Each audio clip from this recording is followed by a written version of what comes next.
So if we, oh, look at this. Very rarely do I see a FedEx truck in Japan.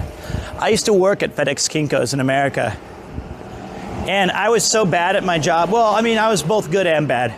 I mean, FedEx Kinko's in America is a massive print store. It's got personal use stations. It's got tons of like cutting boards. It's got a shipping center, and it's got tons and tons of machinery zones for the staff to do various projects. So when I first started, there was one little island out in the front that you had to duck under, and it was like I was a bartender. And it had a computer there that had no connection to the internet. It was just an old PC. And they would sit me there for 8 hours of my shift, and I would just welcome people and point them 4 feet to where somebody useful could help. This was cool because it meant I had no real responsibility. I just stood there. I also, coincidentally, uncovered a massive prostitution ring in the Kansas City area by accident. Which, this sounds like a tall tale, I understand. On the self-help area had 6 to 8 personal computers that people could do work on. And this was still at a time where, you know, maybe not everybody had a PC, or you would still go into like some places to use them. And while I was there, I was cleaning up one morning, and there was a gentleman who had left hours earlier, a younger guy in his 20s. Didn't seem very shifty, just seemed like a college kid. And he had left his thumb drive.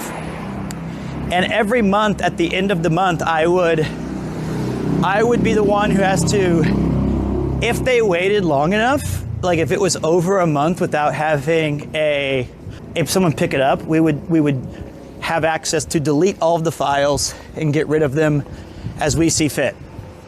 So I was burning off this guy's thumb drive, and as the files were getting deleted, there were some very shady things being it was like, I can't remember the exact phrasing of the titles. It would be concept girl number 7, call girl number 8, bio.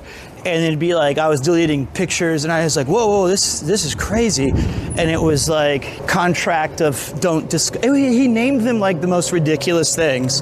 It was so flagrantly bad and suspicious that I stopped the deletion, and I had about a third of the thumb drive left. And so I had all these bits and pieces, and it had like testimonials of user satisfaction. They were very discreet. I left my money as instructed by the lampshade. There would be, don't send me to that place again. The workers would be complaining. So I was like, what? What the fuck? I gotta take this to the police. This is crazy. He had like invoices and payment details and people's names of like all this stuff. And I was a virtuistic, altruistic young man. I wanted to help.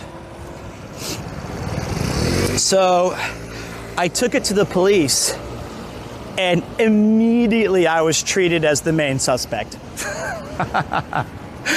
Immediately took me downstairs, and this old cop, he was like 67, 1,000 years old. And he put, I'm not making this up, he put me in this table, and it was like in the dungeon of the police headquarters, and I shit you not, it had like one of those old lamps at the top that was flickering, and he just sat down. I thought I was like in a TV show. He said, so you want to tell us a little more about this little prostitution ring you said you found? And I said, well, I don't know much about it. It's all there on the thumb drive. He's like, the what drive? You drove to get thumbed? And I was like, whoa, no. The thumb drive, it's all on the thing I gave you guys as evidence. He goes, oh, so you're coming in here to confess. Like absolutely trying to get me to confess to something. And he didn't know how to use a jump drive. He had no idea what I was talking about or what that device was. And he was like, who are the girls? I was like, I don't know. He's like, who are these people? Who is, John prostitute? No, I don't know anything. And eventually, I told him, I go, you think I would come in here with evidence and just tell you that I have 1/3 of a prostitution ring and you're gonna accuse me? You think I'm that stupid? And he was like, so, where is she? Eventually, another cop who was half this guy's age came in and was like, hey, John, I checked out the thumb drive. I think we got enough to let this kid go. I think he just brought it. Unbelievable, mates. Gosh, that was a long time ago. Oh, the good old days. That must have been, let me think, 2005, 2006. Shame you didn't lock you up so I don't have to deal with you. Who's to say that they didn't just ship me off to bye-bye, people wave, to Japan?